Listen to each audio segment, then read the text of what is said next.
시간 은혜 받으실 하나님의 말씀의 본문은 갈라디아서 2장 20절입니다. 갈라디아서 2장 20절 말씀 봉독하겠습니다. 내가 그리스도와 함께 십자가에 못 박혔나니 그런즉 이제는 내가 산 것이 아니요 오직 내 안에 그리스도께서 사신 것이라.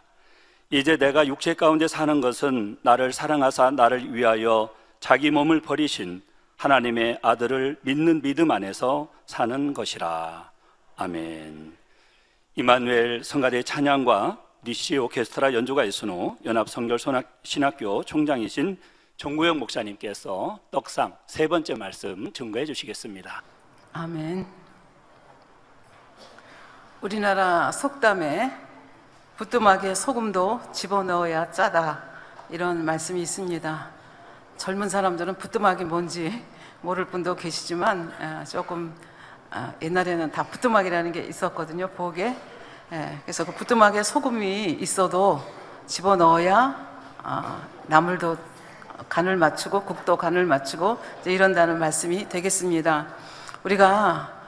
우리나라는 성경이 너무 흔해서 뭐 집에도 있고 사무실에도 있고 또 본당에도 있고 이성전에도 있고 여러 군데 있지만, 문제는 성경이 그렇게 많아도 그 성경을 읽지 않고 묵상하지 않고 그 말씀대로 행하지 않으면 아무 소용이 없다는 말로 이 부뚜막에 소금도 집어넣어야 짜다, 이런 속담을 이용해서 말씀을 드릴 수가 있겠습니다.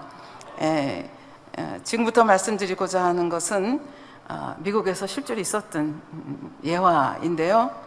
고등학교를 졸업하는 아들이 아버지 앞에 대학을 가게 되면서 고등학교 졸업 기념으로 자동차를 한 대 사달라고 했습니다. 우리나라 같으면 뭐 자동차 하나 사달라는 것이 아직은 좀 생경하지만, 미국 같은 사회에서는 고등학교 졸업하면 다른 주로 가기도 하고 뭐 이렇게 해서 부모의 품을 떠나서 기숙사 생활하는 경우가 많기 때문에 아마 이런 요청이 가능한 것 같습니다. 그런데 아들이 졸업을 다 끝마치고 대학에 입학을 하게 되었지만 아버지는 자동차를 사주지 않았습니다.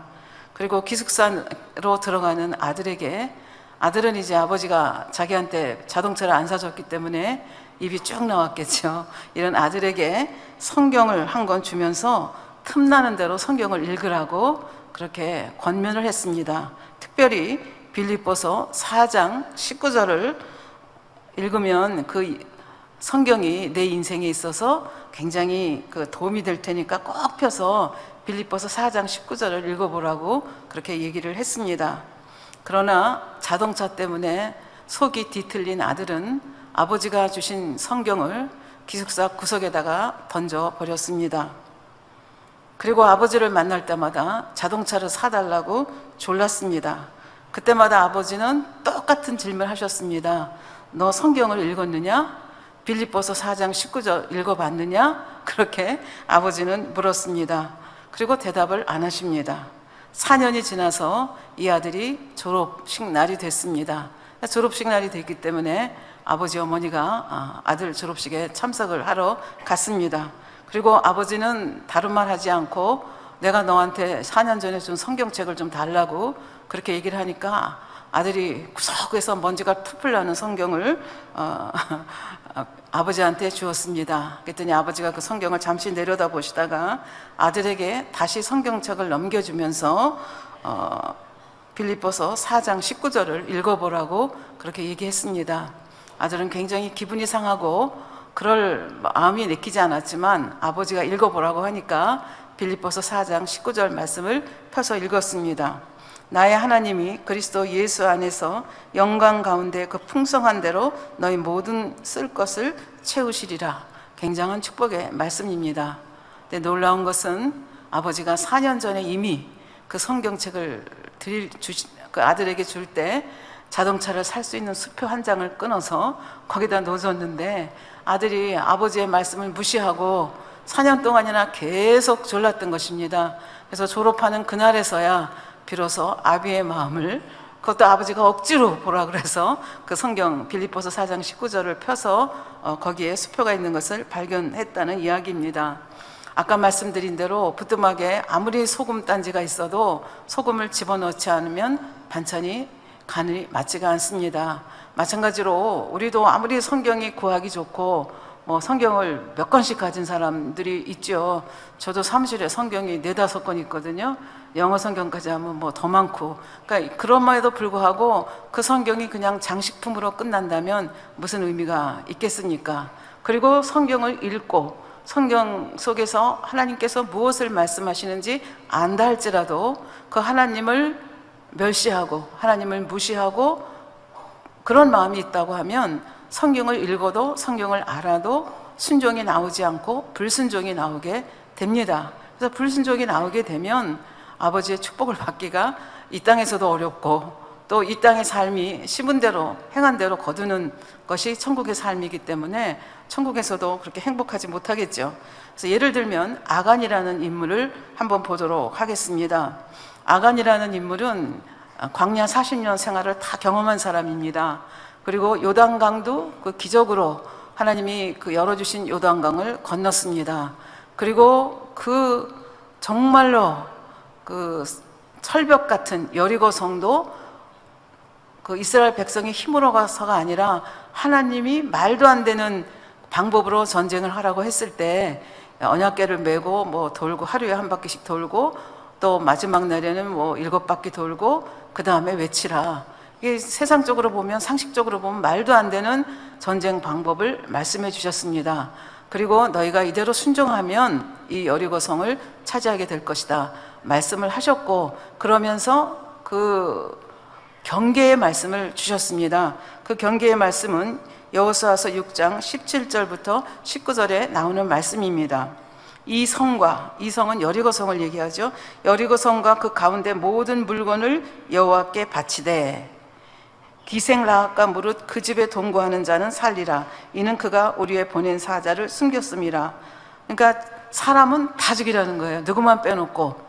라합도 죽일 운명이었는데 정탐꾼을 살려주었고 여호와 하나님을 택하는, 생명을 내걸고 택하는 믿음을 보였기 때문에 라합과 그 집에 모인 그의 식솔들이 다 구원을 받습니다. 그리고 그 식구들 빼놓고는 다 전멸하라고 말씀을 하십니다. 그것이 사람이든 짐승이든 다 전멸하라고 말씀을 하십니다. 18절에 너희는 바칠 물건을 스스로 삼가라. 너희가 그것을 바친 후에 그 바친 어느 것이든지 취하면 이스라엘 진으로 받침이 되어 화를 당케 할까 두려워하노라. 엄청난 경계의 말씀입니다. 사람도 짐승도 그리고 금은 동철도 그리고 무엇이든지 거기서는 털끝 하나라도 취하지 말라고 하셨습니다. 그런데 누군가가 취하면 그 취한 것이 하나님 앞에 범죄함이 되어서 어떻게 된다 그랬어요? 이스라엘 지인으로 받침이 된다. 하나님 앞에 받침이 된 것은 진멸 대상이잖아요. 그러니까 엄청난 경계의 말씀을 하셨습니다. 은금과 동철 기구들은 다 여호와께 구별될 것이니 그것을 여호와의 곳간에 드릴지니라. 그러니까 여리고성에서는 너희가 털끝 하나라도 거기서 무엇인가를 취하면 안 된다. 그 여리고성에 있는 모든 것들은 다 여호와께 드림이 되었기 때문에 생명 있는 것은 진멸하고 금은동철과 같은 것은 불을 통과해서 성결하게 해서 하나님의 곳간에 드려야 된다. 이런 말씀을 하셨습니다. 그런데 여러분들이 잘 아시는 바와 같이 그 전쟁의 와중에서 막 지진으로 여리고성이 무너져 내리고 거기서 또 사람들을 진멸하고 뭐 탈취하고 이런 과정 속에서 얼마나 시끄럽고 얼마나 그 여리고성이 분주했겠습니까? 그 과정 중에서 아간이라고 하는 사람이 하나님의 말씀을 너희가 거기서 털끝 하나라도 취하면 하나님께 드림받아서 내가 이스라엘 너희들과 함께하지 않겠다. 큰 해를 당하겠다. 그 말씀을 들었음에도 불구하고 아름다운 시날산의 외투를 보는 순간 탐욕이 생겼습니다. 그리고 큰 은덩어리와 금덩어리를 보는 순간 마음에 탐욕이 생겼습니다. 성경에 보면 시날산 외투 하나와 또 은 200세겔과 50세겔증의 금덩어리를 숨겼다. 이렇게 도적질했다. 이렇게 나오고 있습니다.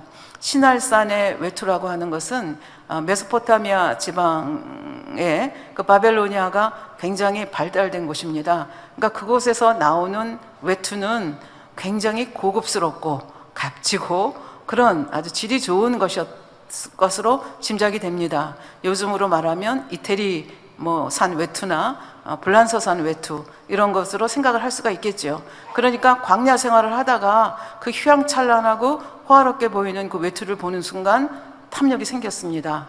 그리고 큰 은덩어리와 또 작은 금덩어리를 숨겨왔습니다. 왜 숨겨왔겠습니까? 하나님의 말씀을 들었긴 들었지만 알기는 알았지만 하나님의 말씀을 심상치 않게 여겼기 때문에, 그리고 그 욕심이 하나님 말씀보다 더 크게 이 사람에게 작용했기 때문에 결국은 그것을 도적질 해가지고 와서 자기 장막에 숨겼습니다. 무슨 생각을 하고 그렇게 했을까요?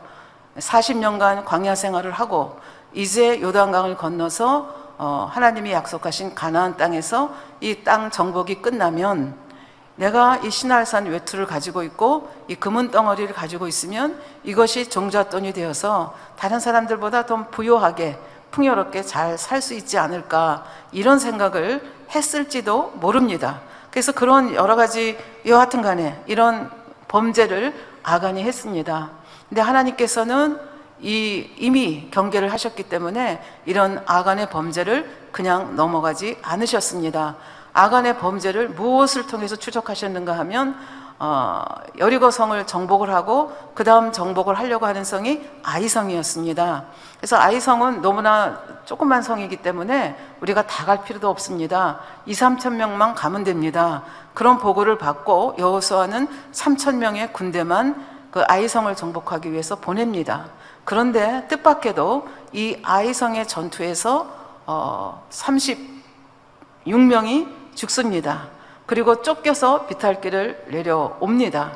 그리고 이스라엘 백성들의 마음이, 그 싸움에 나갔던 군인들의 마음이 여호수아서 7장 5절 말씀에 의하면 아이 사람이 그들의 36인을 죽이고 성문 앞에서부터 스바림까지 쫓아와서 내려가는 비탈에서 쳤으므로 백성의 마음이 녹아 물같이 되었다, 이렇게 되어 있습니다. 사실은 이게 거꾸로 된 겁니다. 여리고성의 백성들이, 가나안의 백성들이 이스라엘 사람들이 요단강을 기적적으로 건너고 들어온다는 얘기를 듣고 마음이 물같이 녹았었습니다. 그래서 두려움에 쌓여 있었는데 이제는 거꾸로 된 거죠. 아이성의 백성들은 그냥 사기가 올라가고 이스라엘 백성들의 마음이 물같이 녹았습니다. 다른 말로 말하면 사기가 저하가 돼서 싸움할 생각조차 못하고 있다는 얘기입니다. 그러니까 여호수아는 수장으로서 이 여리고 전쟁이 시발점이 되어서 앞으로 가나안 온 땅을 정복해야 되는데 하나님이 함께 하시지 않으면 이 전쟁에서 이길 수 없다는 것을 여호수아도 알고 백성도 압니다. 이 백성은 이 전쟁은 하나님이 그 땅을 주시겠다고 했지만 주시는 분은 하나님이시지만 그것을 실제로 나가서 일해야 되는 분, 일해서 싸워서 이겨야 되는 사람은 이스라엘 사람들입니다. 그러나 이스라엘 사람들이 나가서 싸운다 할지라도 그 배후에서 거룩한 성전, 하나님이 일으키신 전쟁이기 때문에 하나님이 함께 하시지 않으면 아무리 수가 많아도 이건 이길 수 없는 전쟁이라는 것을 여호수아도 알고 이스라엘 백성도 다 압니다. 그래서 아이성에서의 이 전투가 패배했다는 것이 이렇게 물같이 마음이 녹을 만큼 실망스러운 일입니다. 그래서 여호수아는 이 일을 어찌할꼬 하는 마음에 하나님 앞에 무릎을 꿇고 절규하면서 기도합니다. 여호수아서 7장 7절에 보면 여호수아가 가로되 슬프도소이다. 주 여호와여, 어찌하여 이 백성을 인도하여 요단을 건너게 하시고 우리를 아모리 사람의 손에 붙여 멸망하시려 하시나이까. 기가 막힌 거예요. 하나님이 함께 하시지 않으면 이건 전쟁에서 이제 시작인데 우리는 질 수밖에 없습니다. 이게 도대체 어찌 된 일입니까? 8절에 주여 이스라엘이 그 대적 앞에서 돌아섰으니 내가 무슨 말을 하오리까? 9절 가나안 사람과 이 땅 모든 거민이 이를 듣고 우리를 둘러싸고 우리 이름을 세상에서 끊으리니, 우리 이름만 끊어지는 것이 아니라 주의 크신 이름을 위하여 어떻게 하시려 하시나이까. 너무나 기가 막히고 이 실망된 상태 속에서 하나님 앞에 왜 우리가 이렇게 아이성에서 질 수밖에 없었습니까? 라고 하면서 하나님 앞에 절규하면서 기도합니다. 그럴 때 하나님께서는 패전한 원인을 정확하게 알려줍니다. 여호수아서 7장 11절부터 12절 말씀입니다. 이스라엘이 범죄하여 너희가 나한테 범죄했기 때문이다. 범죄하여 내가 그들에게 명한 나의 언약을 어기었나니 곧 그들이 바친 물건을 취하고 도적하고 사기하여 자기 기구 가운데 두었느니라. 아마 아간은 생각하기를 자기와 자기 식구들밖에 아무도 모른다고 생각을 했을 것입니다. 왜? 그 험악한 전쟁의 상황 속에서 그거 조금 숨겨 나왔다고 해서 누가 신경을 썼겠는가? 이거는 완벽한 범죄라고 생각을 했을 것입니다. 근데 그것을 누가 보고 계셨는가 하면 하나님이 보고 계셨습니다. 그리고 때가 되니까 그것을 드러내는 걸 볼 수 있습니다. 12절, 그러므로 이스라엘 자손들이 자기 대적을 능히 당치 못하고 그 앞에서 돌아섰나니 이는 자기도 바친 것이 됨이라. 그 바친 것을 너희 중에서 멸하지 아니하면 내가 다시는 너희와 함께 있지 아니하리라. 그 이유가 뭔지도 얘기해주고 어떻게 처리할 것까지도 하나님께서 지시해 주시는 것을 볼 수가 있습니다. 단지 누구라고 이름을 밝히지는 않았지만 그 찾아내는 방법까지 알려줍니다. 12지파 나오게 하고 한 지파가 유다 지파가 뽑혔습니다. 유다 지파에 속한 그 족장들 나오게 하고 한 족장이 뽑혔습니다. 그 족장의 가족 중에서 아간이 뽑혔습니다. 그러니까 이렇게 모든 것이 드러날 때까지 아간은 얼마나 조마조마했겠는지, 그리고 이런 일이 일어나면 애저녁에 그냥 자기의 그 범죄를 고했으면 좋았는데 모든 것이 드러날 때까지 모른 척하고 있다가 결국은 다 적나라하게 드러난 그 모습을 여기서 볼 수가 있습니다. 그래서 하나님께서는 아브라함과 이삭과 야곱에게 약속하셨습니다. 가나안 땅을 너희 후손에게 주겠다. 그럼에도 불구하고 하나님의 약속이 있음에도 불구하고 백성들이 불순종해서 범죄하면 하나님께서는 그 약속을 지키실 수가 없습니다. 언약이라는 것이 그런 것입니다. 그러니까 아무리 아간이 그 유명한 유다 지파의 사람이라 할지라도 뭐 쭉 자손 그 이름이 나오죠. 그만큼 대단한 집안의 그 사람이라 할지라도 하나님께서 죄를 추적하시고 또 이렇게 달려가시면 어찌할 바가 없다 하는 것을 우리는 알 수가 있겠습니다. 그래서 우리는 이 아간의 범죄 사건을 통해서 하나님께서는 특별히 하나님의 일을 이루시려고 할 때, 하나님의 전쟁을 하려고 하실 때, 하나님의 일을 하려고 하실 때 죄의 문제를 해결하지 않으면 하나님께서는 아무리 전쟁하신 하나님이라 할지라도 우리 편이 대해주실 수가 없다 하는 얘기죠. 그래서 우리가 항상 선으로 악을 이기고 또 선으로 모든 것을 해야 되는 이유가 여기에 있다고 봅니다. 그리고 우리는 또 생각을 합니다. 아간 한 사람이 범죄했는데 왜 이스라엘 사람들 전체가 이런 고통을 받아야 하는가, 이런 생각을 할 수가 있는데 경계를 하시면서 말씀하셨습니다. 모든 것을 진멸하고 금은동철은 불을 통과해서 여호와의 곳간에 드리라. 그랬는데 지금 아간이 그 여호와의 말씀을 심상하게 여기고 순종하지 아니하고 몰래 도적질하고 사기하고 취해서 자기 장막에 두었던 것입니다. 자기 나름대로는 완벽한 범죄라고 생각해서 누구도 모르리라고 생각했지만 하나님이 결국은 이것을 드러낸 것을 볼 수가 있습니다. 그래서 어떤 결과가 왔느냐, 왜? 하나님 앞에 바쳐진 것은 그 진멸하지 않으면 하나님께서 함께 하시지 않겠다고 하셨기 때문에 진멸하라고 말씀하셨고, 그 결과로 여호수아서 7장 24절부터 26절에 이와 같이 나와 있습니다. 여호수아가 이스라엘 모든 사람으로 더불어 세라의 아들 아간을 잡고 그 은과 외투와 금덩어리와 그 아들들과 딸들과 소들과 나귀들과 양들과 장막을 무릇 그에게 속한 모든 것을 이끌고 아골 골짜기로 가서, 그러니까 그가 저속질한 것만 그 반환하면 되는 것이 아니라, 왜? 이미 하나님께 바쳐진 것을 이 사람들이 가졌기 때문에, 그 가족이 함께 했기 때문에 결국은 가족들까지, 그 짐승들까지 다 악을 골짜기로 끌고 가서 결국은 백성들이 내려치는 돌을 맞고 결국은 거기서 온 가족이 진멸당하는 이런 비극을 우리가 볼 수가 있습니다. 우리는 이것을 보면서 너무 심하지 않나? 아간 한 사람이 범죄했는데 그것 때문에 이스라엘이 이렇게 아이성에서 꼭 그렇게 패배를 해야 되나? 하나님의 말씀입니다. 이스라엘 진에게 해가 있으리라고 말씀하셨고 하나님이 함께 하시지 않으니까 그 조그만 아이성에서도 결국은 패배할 수밖에 없었습니다.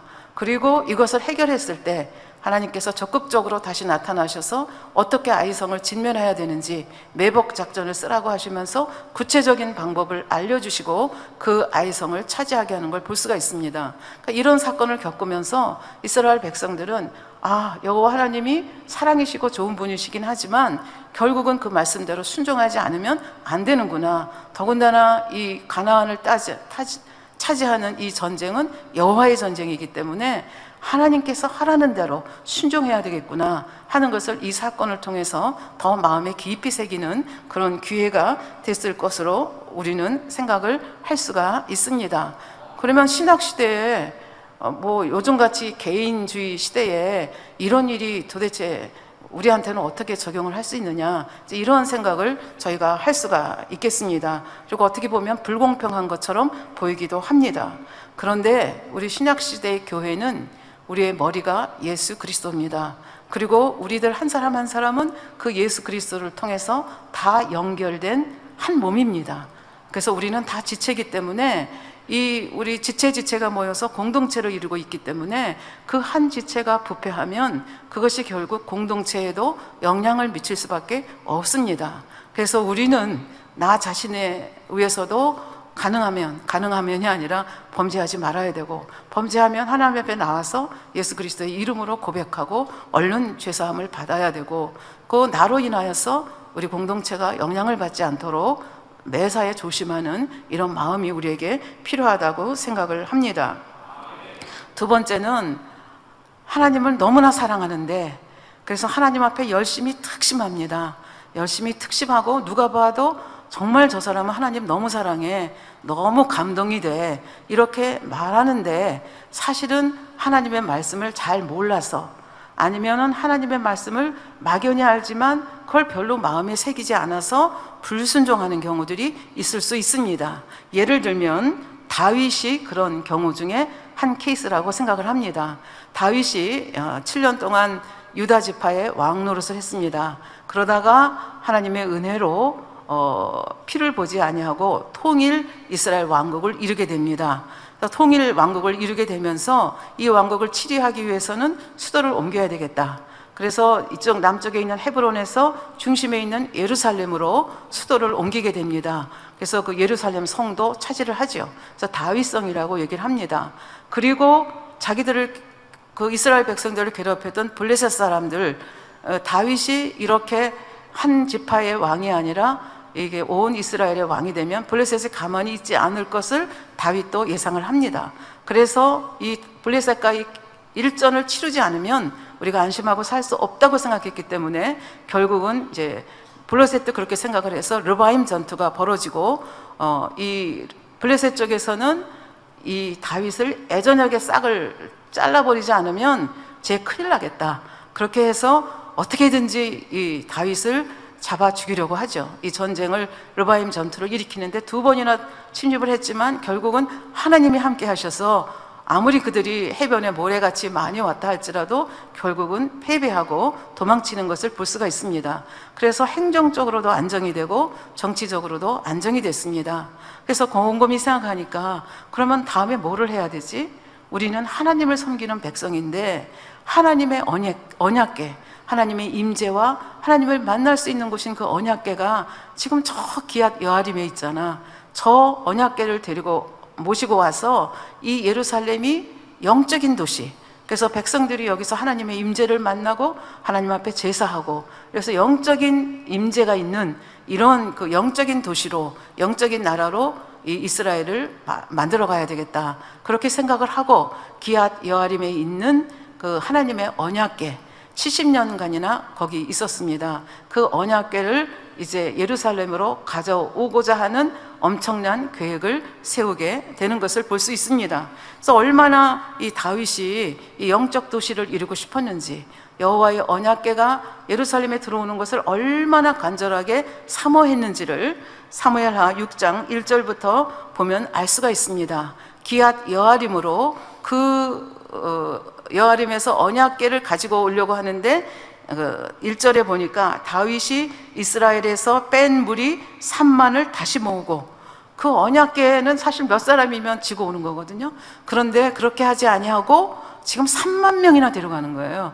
그러니까 얼마나 언약궤를 모셔오는 이것이 다윗에게는 의미가 컸는지 3만 명이나 같이 이 언약궤를 모셔오기 위해서 그 시골 마을까지 내려가는 걸 볼 수 있습니다.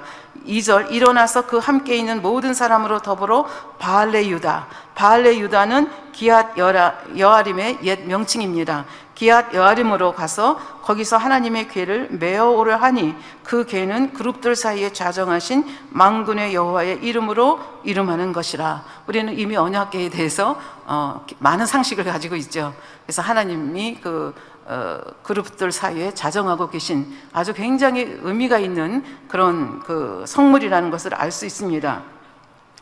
3절, 저희가 하나님의 궤를 새 수레에 싣고 산에 있는 아비나답의 집에서 나오는데 아비나답의 아들 우사와 아효가 그 수레를 모니라. 그러니까 이 기앗 여아림의 아비나답의 집에 70년이나 이 언약궤가 있었습니다. 그래서 그들이 언약궤를 관리를 했죠. 그리고 70년이 지난 이 시점에 아비나답의 아들 우사하고 아효가 이것을 새 수레에 싣고 나옵니다. 앞에는 아효가 쓰고 아마 그 뒤쪽에는 우사가 섰던 걸로 생각을 합니다. 사람들이 뭐 박수치고 난리가 났겠죠. 그래서 그 새 수레에 실려 나오는 언약궤를 보면서 황홀해합니다. 5절에 보면 다윗과 이스라엘 온 족속이 잣나무로 만든 여러 가지 악기와 수금과 비파와 소고와 양금과 제금으로 여호와의 앞에서 주악하더라. 그러니까 3만 명만 데리고 간 것이 아니라 니시 오케스트라 1부, 2부 전원을 다 모시고 기앗 여아림까지 내려간 겁니다. 그러니까 음악을 연주하고 또 많은 백성들이 환호하는 가운데 이 새 수레에 실려서 언약궤가 지금 어디로 가고 있는가? 예루살렘 성으로 가고 있는 중에 이상한 일이 벌어졌습니다. 6절에 저희가 나곤의 타작마당에 이르러서는 소들이 띠므로 우사가 손을 들어 하나님의 궤를 붙들었더니 여호와 하나님이 우사의 잘못함을 인하여 진노하사 저를 그곳에서 치시니 저가 거기 하나님의 궤 곁에서 죽으니라. 전혀 예상치 못한 일이 벌어졌습니다. 하나님의 언약궤를 새수레에 실었고 그 새수레를 소들이 끌고 있었는데 그 소들이 갑자기 뛴 거예요. 소들이 왜 갑자기 뛰었는가? 여기에는 하나님의 성경을 조금만 깊이 알면 하나님이 주시는 사인이 있습니다. 그 블레셋으로 이스라엘과 블레셋이 전쟁을 해서 이스라엘이 졌죠. 그래서 언약궤를 블레셋에게 빼앗겼습니다. 그래서 블레셋이 그 언약궤를 자기 도시에 두면 그 도시에 있는 사람들이 독정에 걸려서 죽습니다. 여러 도시가 그렇게 되니까 백성들이 원성을 사게 돼서 이거 빨리 이스라엘로 돌려줘라. 그래서 돌려줄 때 어떻게 했는가? 새 수레에 그 언약궤를 실었습니다. 그리고 그 사람들은 이것이 하나님의 역사라는 것을 인정하기가 싫었습니다. 그래서 그 사람들은 그 암소 2마리를 뽑았는데 다 새끼가 있는 송아지 젖을 먹이는 암소 2를 뽑아서 한 번도 멍에를 매보지 않은 그 암소들에게 새 수레를 끌게 합니다. 그리고 그 블레셋에서 그 베세메스까지 가는 길은 언덕길입니다. 그러니까 이 암소들이 뒤에서 엄마 하고 우는 그 송아지를 뒤에다 두고 간다는 거, 그리고 한 번도 멍에를 매보지 않았는데 그 새수레를 맨다는 것이 쉬운 일이 아닙니다. 그러니까 블레셋 사람들은 이것이 하나님의 뜻이 아니기를 바라는 거죠. 그래서 그 소들이 막 뒤에서 운매 우는 송아지 때문에 막 이리저리 뛰고 뭐 방향을 잘못 가기를 원하는데 가만히 보니까 그럼에도 그 송아지가 뒤에서 울매도 불구하고 암소들이 묵묵히 좌로나 우로나 치우치지 않냐고 베세메스까지 곧장 가는 것을 봅니다. 그러니까 하나님이 역사하시면 이렇게 되는데 지금 여기서는 하나님이 역사하시지 않는 거죠. 그러니까 소들이 왜 갑자기 뛰겠습니까? 그러니까 우사가 안 되겠다 싶어서 그 언약궤를 손으로 짚었습니다. 그 순간 하나님이 뭐라고 그러셨어요? 우사의 잘못함을 인하여 진노하셔서 그 자리에서 즉사하는 일이 벌어졌습니다.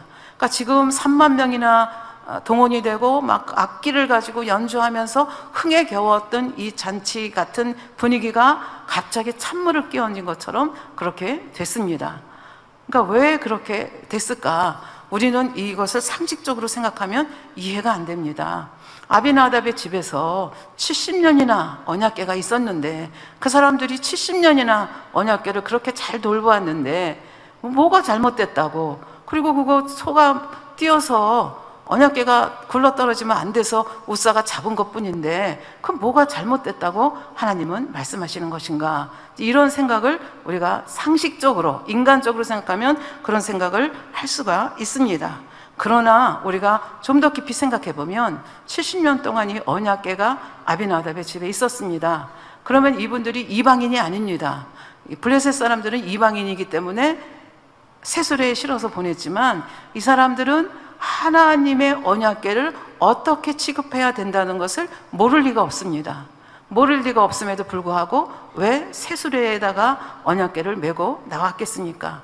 하나님의 말씀을 우습게 여기는 그런 마음이 있었기 때문에 이게 가능하고, 다윗도 성경을 자세히 읽어보면 메어 오려고 갔다가 이 사람들이 막 기세 좋게 새수레에 막 번쩍번쩍하는 새수레에 언약궤를 메고 나오니까 딴소리 못하고 그냥 그대로 수레에 싣고 가도록 하는 모습을 볼 수가 있습니다. 그러니까 이런 모습이 하나님께서 보시기에 합당하지가 않았다는 거죠. 왜? 우리는 지난번에 언약궤가 어떤 것인가, 얼마나 귀하게 취급을 하는가, 지성소에서, 그러니까 성소에서도 지성소에 언약궤가 들어있다고 했습니다. 그리고 성소에 있는 거, 지성소에 있는 이 성물들은 누가 이동을 해야 되잖아. 천막이니까 이동을 해야 될 때 제사장들이 이것을 다 하나님께서 명하시는 대로 아무렇게나 싸는 것이 아닙니다.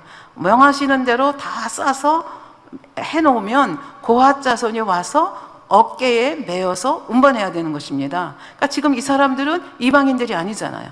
하나님의 말씀을 아는 이스라엘 백성들입니다. 다윗은 왕입니다. 아비나답은 70년이나 이 언약궤를 자기 집에 모시고 있었습니다. 그럼에도 불구하고 이렇게 했다고 하는 것은 결과적으로 하나님의 말씀을 별로 심상치 않게 여겼다 하는 것을 볼 수가 있고, 이렇게 우리가 열심히 하면 되지 이렇게 생각했다고 우리는 생각할 수밖에 없습니다. 어떻게 보면 대단한 거죠. 3만 명이나 동원하고 니시 오케스트라 1부, 2부를 다 동원해서 그렇게 악기를 동원하고 뭐 사람들이 만세삼창을 하면서 하는데, 하나님은 사람의 수요가 많으냐 니시 오케스트라가 동원됐느냐가 중요한 것이 아니고 얼마나 하나님의 말씀대로 순종하느냐를 귀하게 보셨습니다. 그래서 결국은 이제 그 즉사 아효가 우사가 즉사하게 되고, 다윗은 어떻게 돼요? 너무너무 두려워가지고 감히 다윗성으로 데리고 오지, 그 언약궤를 모셔오지 못하고 오벳 에돔의 집으로 메어가게 하는 것을 볼 수가 있습니다. 그리고 3개월이 지난 다음에 다윗이 다시금 이제 그 언약궤를 메어오게 합니다. 왜? 그 언약궤가 있는 오벳 에돔의 집이 축복을 하나님께서 내리셨다는 말씀을 들었기 때문입니다. 축복을 내렸다는 것은 하나님의 진노가 풀렸다라고 생각을 했기 때문에 이제 그 언약궤를 이번에는 오벳 에돔의 집에서 예루살렘으로 메어오게 되는데, 공부했겠죠. 3개월 동안 왜 이런 일이 벌어졌는가, 왜 우사는 즉사를 당했는가, 왜 나는 이렇게 온 정성을 다해서 언약궤를 모셔오려고 했는데 왜 이런 불상사가 일어났는가.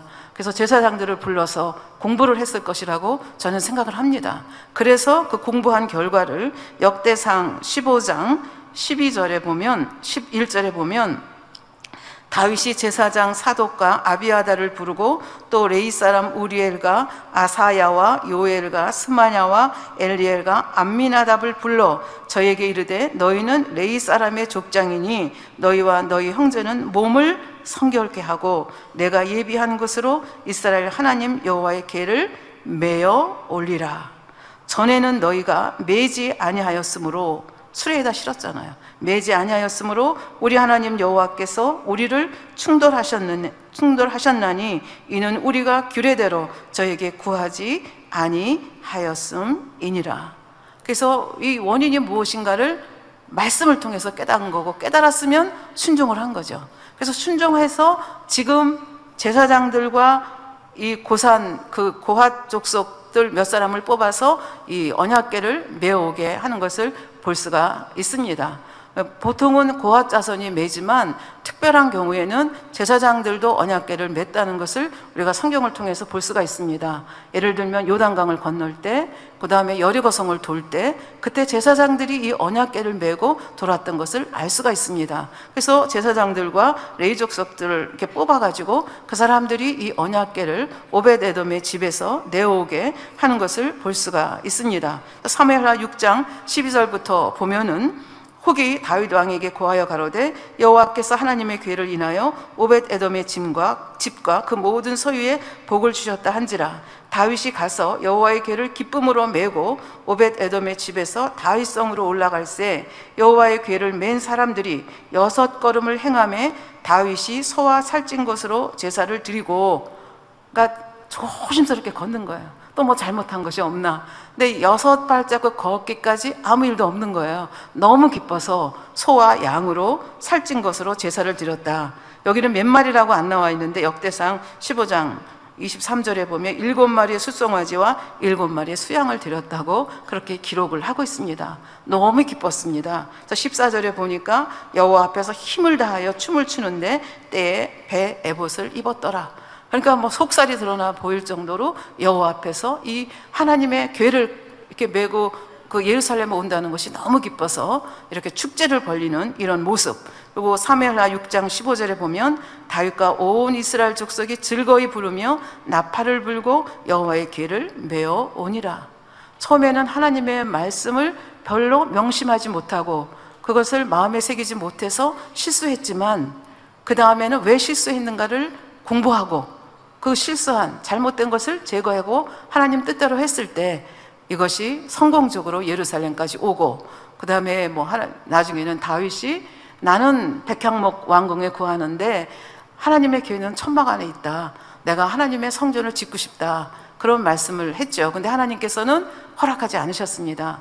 그러나 그 다윗의 그 정성스러운 마음을 받으시고 내 왕위가 계속해서 내 후손으로 이어갈 것이라는 다윗의 등불을 끄지 않겠다는 어마어마한 축복을 주는 것을 우리가 볼 수가 있겠습니다.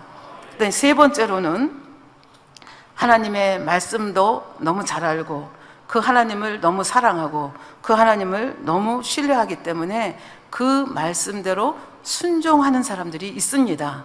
그래서 예를 들어보면 마가복음 8장 5절부터 13절에 나오는 가버나움의 한 백부장의 이야기를 여러분들은 이미 잘 아실 것입니다. 예수님께서 이 가버나움에 갔을 때 백부장이 예수님 앞에 나왔습니다. 백부장은 이방인입니다. 이스라엘 사람이 아닙니다. 로마 제국에서 파견한 군사죠. 군인이죠. 100명의 휘하에 100명을 거느리는 백부장입니다. 대단한 권세와 능력이 있는 사람이고 더군다나 이스라엘은 지금 속국입니다. 그 나라에 백부장으로 와 있으니까 그 나라 백성들이 우습게 보일 수도 있습니다. 그런데 이 백부장은 6절에 보니까 가로되 주여, 예수님께 나와서 아주 간절하게 요청하는 걸 볼 수 있습니다. 내 하인이 중풍병으로 집에 누워 몹시 괴로워하나이다. 예수님이 볼 때 기가 막힌 거예요. 자기 부인도 아니고 자기 부모도 아니고 자기 딸도 아니고 아들도 아닌데, 정말 옛날에 하인들은 돈 주고 사고 팔았잖아요. 그 하인이 중풍병에 걸렸다고 그 지체 높으신 백부장께서 지금 예수님 앞에 나와서 하인을 위해서 간구하는 모습을 보았습니다. 예수님이 이 모습을 볼 때 예수님은 EQ가 굉장히 높으신 분이에요. 감동을 받으셨어요. 그래서 7절에 가라사대 내가 가서 고쳐주리라. 이렇게 우리 그 몹시 괴로워하나이다 말만 했는데도 너무 감동을 받아서 내가 가서 고쳐주겠다 이렇게 얘기했는데 백부장이 또 기가 막힌 고백을 합니다. 8절에 주여 내 집에 들어오심을 나는 감당치 못하겠사오니 다만 말씀으로만 하옵소서. 그러면 내 하인이 낫겠삼나이다.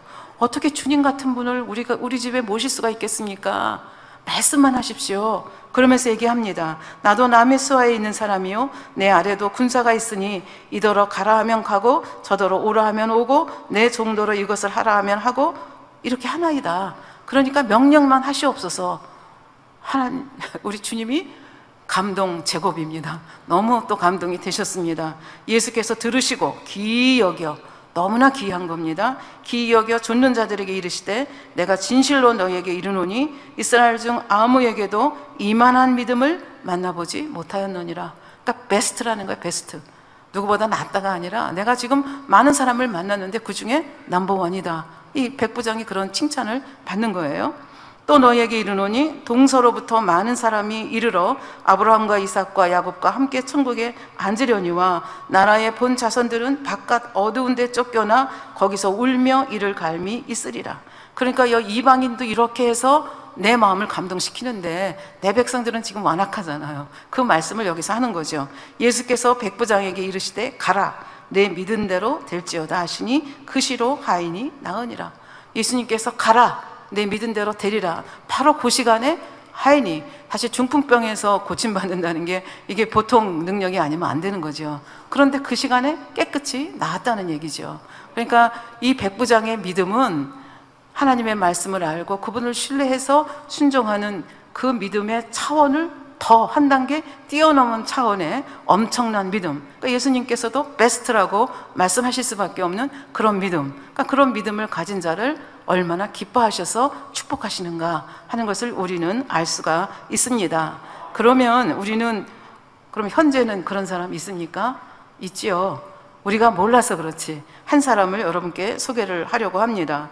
지난번에 기도원 협회에 대해서 말씀을 드리면서 학생들에게는 청색으로 된 그 성경을 배포를 한다 그랬는데, 지금 말씀하고자 하는, 드리고자 하는 이 김영주라는 여자분인데요, 판사인데 이분이 고등학교 2학년 때 인천에 인일여고를 다니신 것 같아요. 근데 길가에서 그 기도원 협회에서 주는 성경을 하나 받았어요.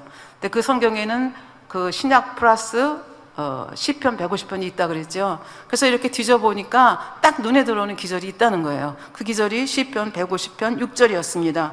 호흡이 있는 자마다 여호와를 찬양할지어다 할렐루야.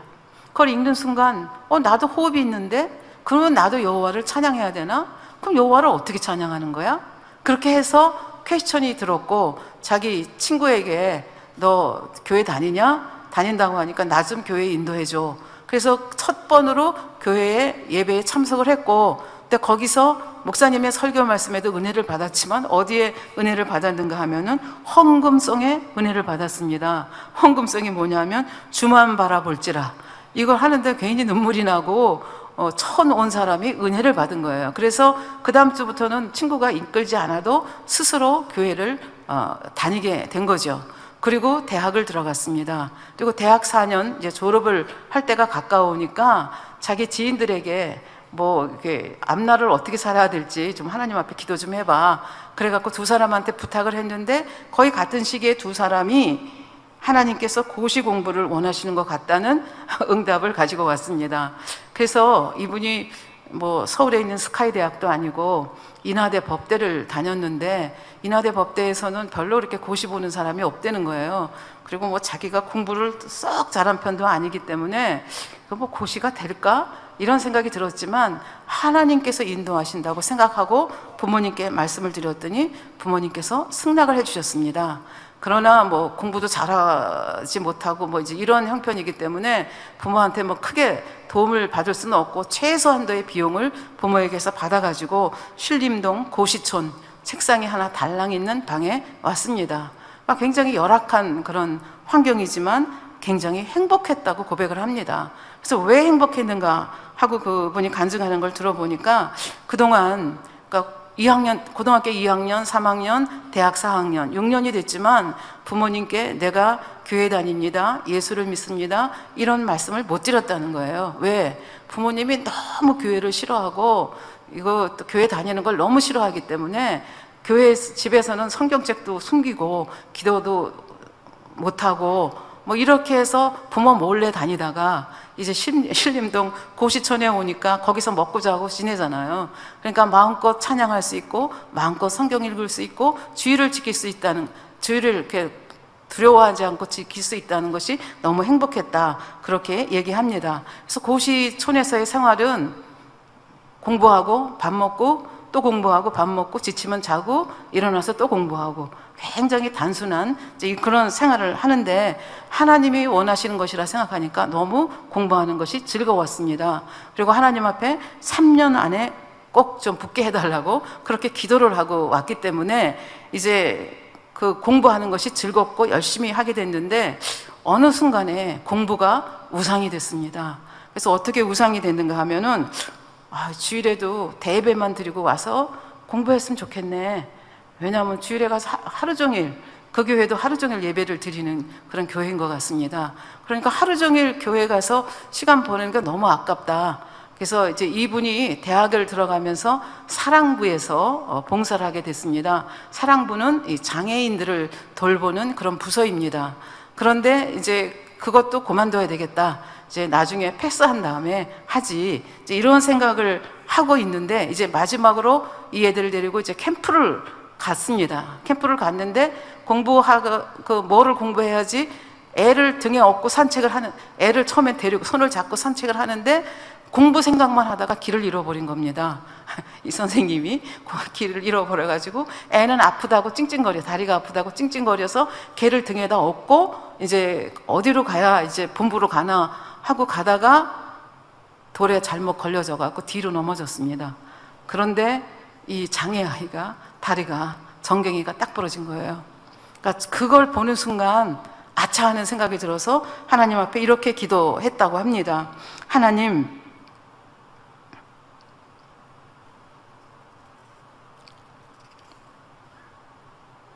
시험에 떨어져도 좋으니 사랑부를 계속하게 해주세요. 지금 요거만 하고 그만두려고 했는데 이런 일이 일어나는 걸 보고 이 사람은 이것이 하나님이 주는 사인이라고 생각을 했습니다. 그러니까 다행히도 그 믿지 않는 부모, 그 장애우의 아이가 믿지 않는 부모였지만 그냥 괜찮다고 위로해주고 이 아이는 깁스를 하고 매주 교회를 출석을 하게 됐습니다. 그래서 이렇게 1차 년도를 지났는데 1차 시험에서 떨어졌습니다. 떨어진 것도 마음이 아픈데 집에 재앙이 일어났습니다. 가게에 불이 나서 아버지가 화상을 입어서 병원에 입원했고, 어머니는 관절염으로 수술을 받아 병원에 입원했고, 할머니는 돌아가셨습니다. 그러니까 이런 상황 속에서 고시촌에 있을 수가 없는 거죠. 그래서 다시 집으로 가서 집과 병원을 오가면서 간호를 하게 되었고, 어머니는 이렇게 우리가 재앙을 만난 것이 너 때문이다. 이 딸이 교회 다닌 걸 이때쯤 아신 것 같아요. 우리 가정이 힘든 것은 너 때문이다. 내가 교회 다녀서 그렇다면서 성경책과 교회에 관한 모든 것을 다 내다 버렸습니다.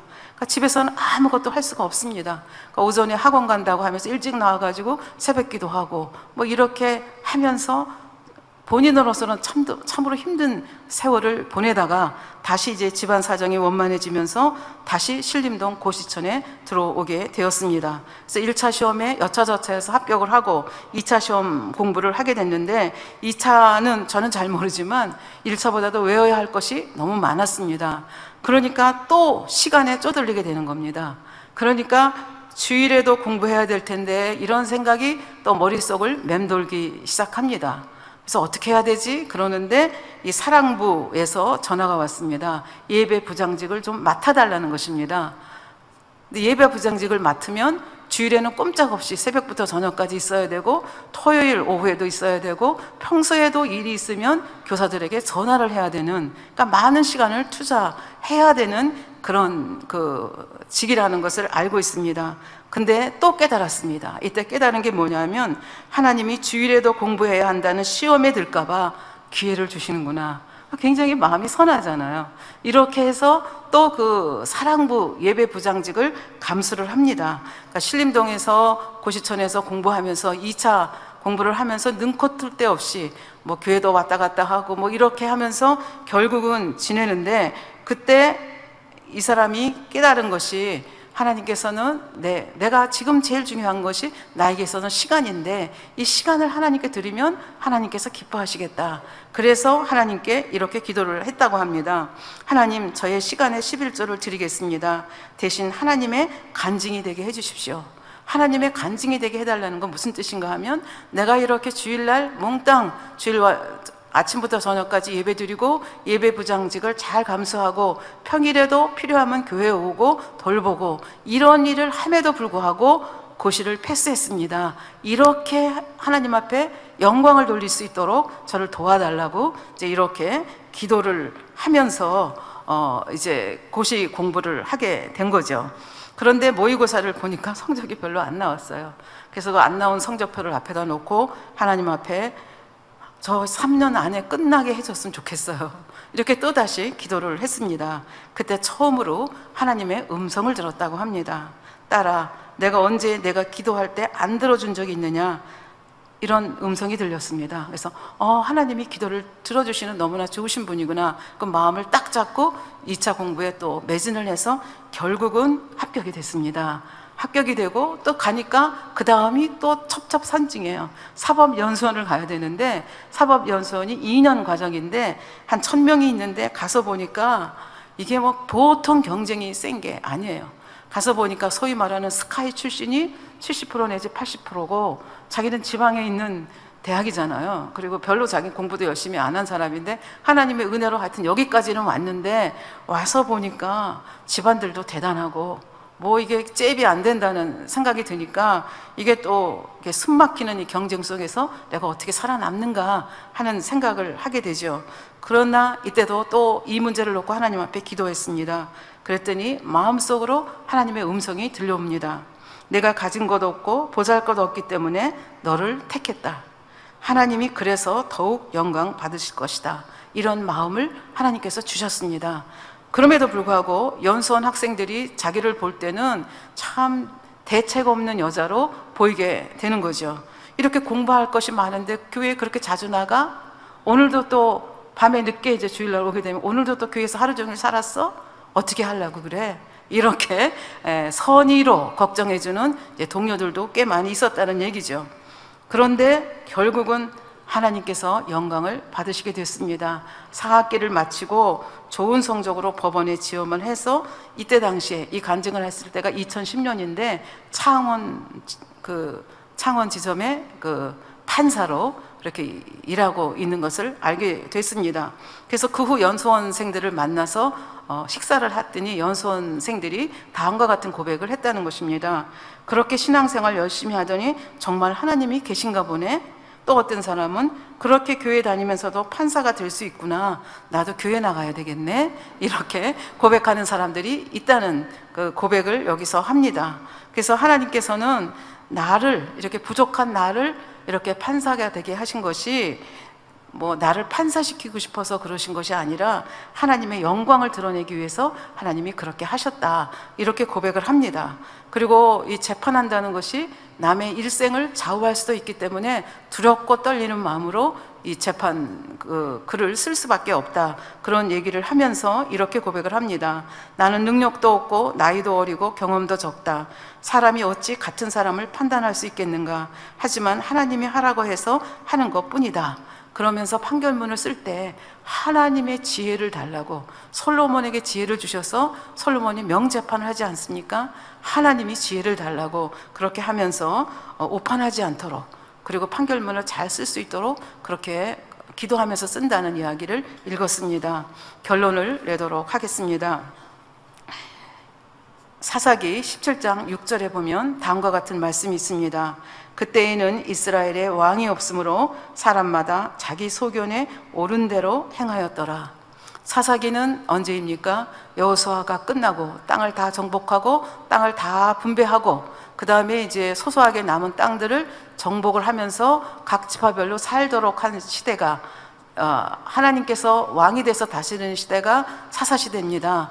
그런데 이 이스라엘 백성들이 가나안 땅에 가서 안정하게 되고 먹고 살만하니까 하나님을 잊어버립니다.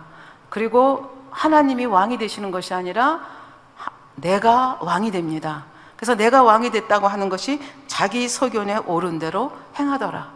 하나님 말씀이 기준이 아니고 하나님이 기준이 아니고 내가 생각하는 것, 내가 옳다고 생각하는 대로 행하는 일이 벌어지면서 사사기를 보면 거기는 엉망진창인 시대인 것을 우리가 알 수 있습니다. 우리가 하나님을 내 왕으로 모셔야 되는데 나는 죽어야 되는데 내가 안 죽고 내가 왕이 되고 하나님은 저 구석에 처박혀 놓으면 내 인생도 망가가 될 수밖에 없다. 사사기가 우리에게 말해줍니다. 아까 읽어주신 갈라디아서 2장 20절입니다. 내가 그리스도와 함께 십자가에 못 박혔으니, 예수를 영접한 사람의 삶입니다. 그런즉 이제는 내가 산 것이 아니요 오직 내 안에 그리스도께서 사신 것이라. 나는 죽었습니다. 그러니까 나는 죽고 그리스도가 사는 삶, 그것이 우리의 삶이 되어야 합니다. 이제 내가 육체 가운데 사는 것은 나를 사랑하사 나를 위하여 자기 몸을 버리신 하나님의 아들을 믿는 믿음 안에서 사는 것이라. 아까 아간의 케이스가 사사기에 내가 왕이 돼서 사는 그 시대의 모습을 대변한다고 볼 수 있겠고, 그 다음에 백부장, 이방인이지만 이 사람에게는 누가 왕이 된 거예요? 예수 그리스도가, 예수님이 그의 왕이 되셔서 예수님 앞에 와서 겸손한 태도로 그 엄청난 믿음의 고백을 하고 마음의 소원을, 응답을 기가 막히게 받는 이런 모습을 우리가 볼 수 있습니다. 우리가 철옥 가다가 내 열심히 앞을 가려서 잘못 갔으니까 그때는 하나님 말씀을 펴보고 하나님 앞에 기도해서 무엇이 잘못했던가를 알아야 합니다. 그래서 거기서 돌이키면 하나님께서 다시 축복하시고, 또 엄청난 그 다윗의 언약을 받는 이 엄청난 축복, 어찌 그것만이 축복이겠습니까? 많은 축복을 받아 내리는 것을 볼 수가 있겠습니다. 오늘로 떡상에 대한 말씀은 마치도록 하겠습니다. 부뚜막에 소금이 아무리 많아도 집어넣어야 짜집니다. 우리가 성경이 아무리 여기저기 있어도, 아무리 설교가 많고 아무리 예배가 많아도 그 말씀이 나한테 들어와 내 것이 되지 않으면 그냥 부뚜막에 있는 소금일 뿐입니다. 우리가 열심히 말씀을 읽고 기도하고, 그 성경에는 모든 해답이 있다고 말씀하시지 않습니까? 성경에서 답을 찾아내셔서 이 땅에서도 여러분들이 축복을 받고 또 좋은 천국에 가시는 저와 여러분이 되기를 바랍니다. 말씀 참고하시면서 기도하겠습니다. 아버지 하나님, 감사합니다. 우리가 예수 그리스도를 영접한다는 것은 나는 죽고 예수 그리스도께서 우리의 왕이 되는 삶입니다. 하나님의 말씀이 나를 지배하는 삶입니다. 하나님이 나의 모든 것이 되는 삶입니다. 아버지 하나님, 저희가 세상에 눈을 돌렸으니까 저희의 부족함을 하감하옵시고 용서하여 주시옵소서. 아버지의 말씀을 따라 아버지께서 명령하시는 대로 아버지의 마음을 알아 순종하여 아버지를 기쁘시게 하는 저희 모두가 되고 저희 교회가 될 수 있도록 도우시고 함께하여 주시옵소서. 감사드리며 우리 주 예수 그리스도의 이름으로 기도하옵나이다. 아멘. 영상을 통하여 당회장님 환자 기도를 받겠습니다. 아프신 분들은 아픈 곳이나 연약한 곳에 손을 얹고 기도 받으시고, 아프지 않으신 분들은 가슴에 손을 얹고 마음의 소원을 위해 믿음으로 기도 받으시기 바랍니다. 할렐루야. 전능하신 사랑의 아버지 하나님, 이 시간 기도받는 모든 성도님들 위해 안수하여 주옵소서. GCN과 인터넷과 화상을 통해 기도받는 지교회와 지성전, 그리고 전 세계 하나님의 자녀들 위에도 시공간을 초월하여 역사하여 주시기를 원합니다. 믿어지는 믿음을 주시고 부정적인 생각과 의심의 세력을 물리쳐 주옵시며 모든 시험 환난도 물리쳐 주옵소서. 머리부터 발끝까지 오장육부 뼈 마디마디 온몸의 신경 조직 세포 등 아픈 곳마다 성령의 불로 태우시고 근본의 빛으로 역사하여 주옵소서. 예수 그리스도의 이름으로 명하노니 원수마귀 사단 모든 질병 균 연약함아 물러가라. 빛이 여임하라. 모든 불치 난치병도 성령의 불로 태워 깨끗게 하여 주옵소서. 말라리아를 비롯한 모든 풍토병도 물리쳐 주옵소서. 감기, 기침, 열, 몸살, 독감 등 각종 유행성 질병도 다 물러가라. 어떠한 유행성 질병 균도 틈타지 않게 지켜 주옵소서. 위암, 폐암, 간암, 유방암, 자궁암, 대장암, 피부암 등 각종 암과 에이즈, 백혈병, 뇌졸중, 고혈압, 저혈압, 심장병, 폐병, 위장병, 당뇨, 부인병, 피부병, 갑상선 질환과 모든 염증도 깨끗게 하여 주옵소서. 소아마비, 중풍, 관절염, 디스크도 온전케 하여 주옵소서. 요통, 두통, 신경통을 비롯한 모든 통증은 사라질지어다. 간질, 자폐증, 우울증, 조울증, 노이로제 등 모든 정신질환도 물러가라. 모든 마비된 것도 풀어지고 일어나 걷고 뛸지어다. 눈도 잘 보이게 하옵시고 귀도 잘 들리게 하여 주옵소서. 소경은 눈을 뜨고 기머거리는 들으며 벙어리는 말할지어다. 각종 사고 후유증도 깨끗게 하시고 부러진 뼈도 붙여 주옵소서. 화상 입은 것도 온전케 하옵시고 화기암 물러가라, 열도 물러가라. 아버지 흉터 나지 않게 역사해 주시기 원합니다. 마약을 비롯하여 각종 약물과 독극물, 중독도 깨끗함을 입을지어다. 죽은 신경과 세포가 살아나며 죽은 자도 살아나게 하여 주옵소서. 잉태의 축복도 주시기를 원합니다. 잉태의 축복을 받으라. 예수 그리스도의 이름으로 명하노니 원수마귀 사단아, 하늘 공중 곳에 잡은 악의 영들아 물러가라. 그의 사자들도 물러갈지니라. 이 땅의 악한 영, 더러운 영, 거짓되고 간사한 영, 의간질하고 미혹하는 모든 어둠들은 물러가라. 모든 흉악의 결박을 풀고 어둠아 물러가라. 빛이 여임하라. 아버지 하나님, 부르짖어 기도할 수 있는 능력을 주시고 죄를 버리고 성결될 수 있는 능력을 주옵소서. 영원히 잘됨같이 범사에 잘되게 하시고 가정의 복음화도 이루어 주시기를 원합니다. 한 주간도 모든 사고와 재앙으로부터 지켜주시고 불통이 없는 형통한 삶을 살 수 있도록 축복해 주옵소서. 성령의 불담으로 천군 천사와 주님의 불꽃 같은 눈동자로 모든 하나님의 자녀들과 가정, 일도, 사업들을 지켜주시기를 원합니다. 학생들에게 지혜와 명철을 더하시고 공부할 수 있는 뜨거운 마음과 열정도 더하여 주옵소서. 마음과 생각을 세상에 빼앗기지 않도록 지키시고 하나님을 뜨겁게 사랑하는 학생들로 축복하여 주옵소서. 하나님의 자녀들이 먹으나 마시나 입으나 무엇을 하든지 하나님 앞에 영광 돌리는 삶이 되게 축복하여 주시기를 원합니다.